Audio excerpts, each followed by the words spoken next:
Hi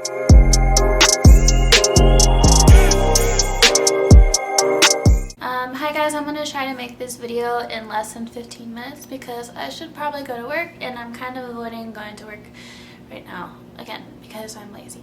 But so I've had a couple people ask me for this video and that is they wanted to know about my experience in Miami or dancing in Miami. So I actually went to Miami in December of 2019, so a little over a year ago. So it's kind of outdated because clubs are like constantly changing and like the reputation of the clubs are constantly changing. But why I went, so I was still kind of considered like a new dancer, and I had just kind of gone through something really personal and I wanted to take a trip by myself and kind of test myself and get out of my comfort zone. And so I bought a ticket for myself to Miami, and I went out to Miami like the week before Christmas, and I worked 4 nights total. So I worked 2 nights at one club and 2 nights at the other club.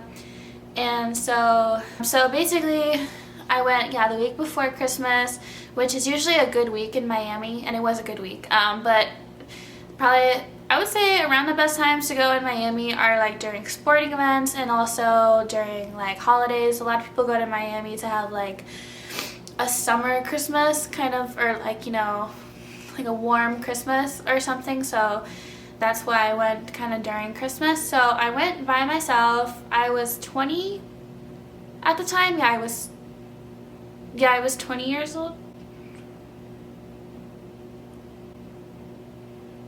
Yeah, I was 20 years old at the time. But basically where I stayed in North Hollywood. So I stayed in an Airbnb by myself. And I actually made sure that my Airbnb was about like 5 to 10 minutes away from 2 different clubs. And I went to Miami with the intention of just working at Tootsie's Cabaret. So, and if you don't know, Tootsie's is actually, I think, the world's largest strip club. Like physically it is the largest strip club, so there's like, it's huge, and it's kind of like a hip-hop club. You know, it's had a reputation, it's been in like songs and all this. So I was like, I want to work here. So I went, and then like the first day or so I went around like 5 or 6 and I showed up at Tootsie's, and I basically, you know, asked for a hiring manager, and I didn't actually go on stage and do an audition at this club, but they kind of took me into like a little room, and then I spoke to a hiring manager and just filled out like a little application. And then what he did is he didn't like have me like change into like an outfit or anything, but he asked to see my stomach and my butt. And asked me like for tattoos. And the reason sometimes they ask you what tattoos you have is because it's kind of like there are certain pimps and certain sex trafficking rings that have certain tattoos, so that is why they'll do a tattoo check sometimes. And so that's basically what they did. And after that he was like, yeah, you're hired, like come back tomorrow, you can start tomorrow. So that was the plan. And then, so I ended up working 2 days at Tootsie's Cabaret, and honestly, I hated it. I hated it so much. I thought it was going to be way different than what it was. The thing is, the money was good, and I don't know if that's just because of the time of the year, but it was good, but it was like not worth it going there because basically if you're like familiar with that different like club terminology, it was an extras club.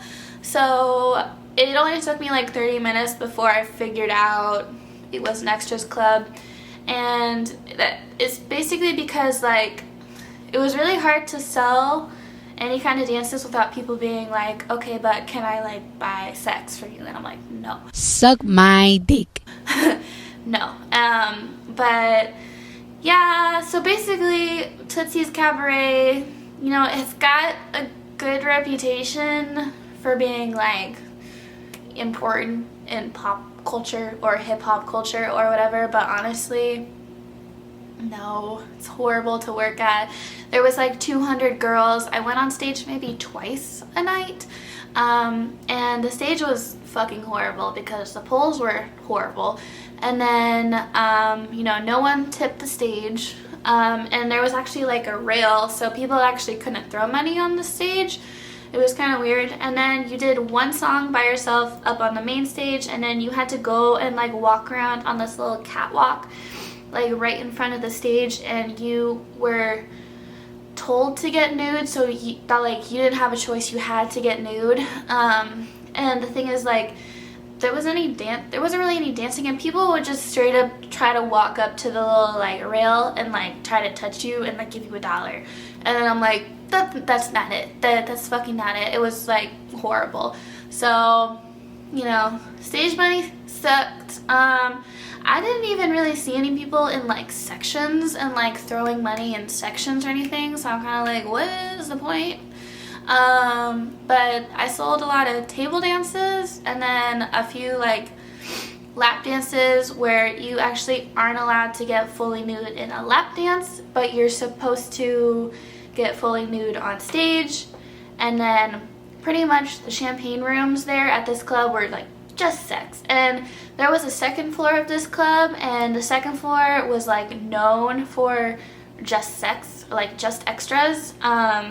So like, I was up there, and I think the second night I sat down with like this group of like business guys, like, and I was sitting with them, and then this one guy, like, I don't know, we kind of hit it off in like a weird way, but we talked a lot, and like literally like girls would come up to the table and then like grab a guy from the table, and then they would go off to the champagne room, and then they'd come back, and like it was like very obvious, like, the girls had like baby wipes on them, and unspeakable unmentionables and just stuff like that.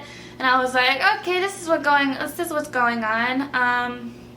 But the guy that I was sitting with is like, I was actually telling him about my club in Oregon. He was like fascinated by it, because he was like, you actually don't do any of this? Like, there are dancers out there that don't do extras? I'm like, yeah. But he was kind of perverted, like, just like, he would ask me to like say things, and then he would like hand me bills for saying them. So it was like weird, but after the second night I was like, I can't handle this anymore. And then I went and I auditioned the third day at Scarlett's Cabaret. Now, Scarlett's Cabaret also has a really good reputation. Like, celebrities will go there, they'll host events there. So I basically showed up again around like 5 or 6, and I asked to see a hiring manager, and he kind of like was like, oh, let's go do an audition. And I had to get on like a little side stage and do like a little audition. And he just like hired me on the spot, and then they had to put me in the system for everything.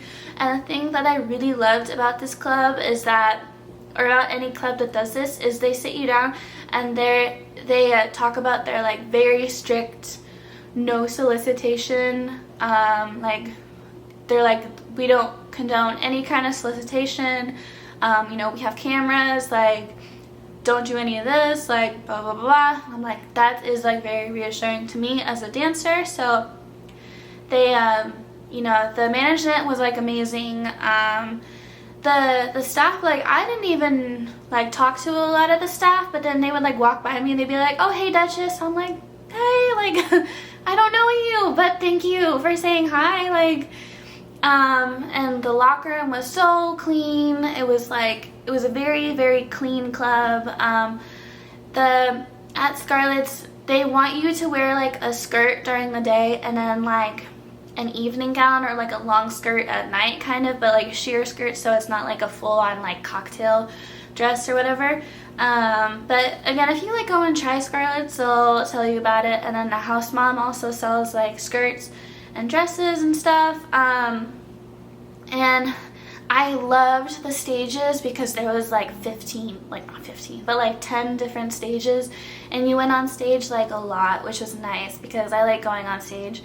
And then you know, the people actually tipped very well on stage, and you know, I felt compensated for my time on stage. I did get nude on stage, but like I didn't mind. Like, no one tried to like cross any boundaries or anything. You know, I sold lap dances. There was like t-shirt dances. Some clubs will do t-shirt dances. But all in all, like, probably one of the best, if not the best club that I've ever worked at. And they also do like shows and everything. So Scarlett's did really, really well for me. And I was very, very happy to work there. And then, so I worked at Scarlett's Cabaret for 2 nights, and each night was like very, very good. It's also very like a no bullshit club. Like, people are there to spend money, so you'll get money. And then, I mean, also every girl I know that works or has worked at Scarlett's has always done really well. So and it's a very honorable club to work at. I think so when someone's like, oh, I worked at Scarlett's, I'm like, that's awesome, you know, like, it's a really good club. So I spent 2 nights there, and then I should have worked a 3rd day, but I think I honestly kind of just got lazy and like homesick, honestly. So I just worked the 4 nights, but also like I got a text from the Scarlett's manager, and he was like, hey, like, you're welcome back anytime, you know. My laundry machine just like went off. But very, very awesome club, and basically I really, really liked it. So again, Tootsie's Cabaret, it's cool to say that I kind of worked there because it was like a huge club or whatever. But I really didn't like working there. Again, anytime that I say, you know, like, there was like extras happening, and I had people ask me for something, it was like, it could have been coincidental to me, but just, you know, like, when that is occurring like a lot, and then I have to see things going on with other girls, you know, it's kind of like a, you know, this is an extras club. So, you know, I don't participate in any of that. So I was like, nah, you know, skirt. And then so I went to Scarlett's. Scarlett's, 5 out of 5, 5 stars, 10 out of 10, you know, highest rating club I've ever worked at, like, amazing all around. And that's kind of my experience in dancing in Miami. Now, I definitely think that Miami is really worth going to, so if you're thinking about going to Miami, go to Miami. Like, you have to be safe about, you know, certain clubs being like extras clubs, but I honestly think that like Miami is one of the best, if not the absolute best city to dance in. Because, you know, everyone, like, especially, you know, everyone thinks it's Las Vegas, but it's really not, because Las Vegas is like really sketchy, actually. I'd probably say the big cities that I would assume are the best are Miami, Atlanta, and when it's good, LA, but California's weird right now. So that's kind of my experience in Miami. So if you're thinking about it, go for it. If you have any questions, DM me on Instagram, and I'll honestly do my best to answer. I was really happy to go to Miami. It's kind of sad because a couple people honestly made fun of me for going to Miami, or like going on this trip by myself, which kind of sucked. That kind of hurted me though, cause it's like, why would you think that of me? So don't let people like bully you for taking big chances by yourself. I was really proud of me for, you know, going by myself, and that was like the whole point, was to see if I could do a trip just by myself. I don't know why you would hate on another girl for going after what she wants to do. So, but that is my experience in Miami. I hope I didn't miss anything, but again, I should probably go to work. So I hope you like this video. Again, this channel is really just to inspire and help people. In no way do I want to groom anyone into joining this industry, but you know, it has done a lot of great things for me. I just want to make sure that, you know, if you go into this line of work, or if you want to try it, that you do it in the safest way possible. So I am here to help you. But anyways, you guys have a good night, and I hope I have a good night at work. But okay, I'll see you guys next time. Comment below any videos that you'd like to see. Okay, bye.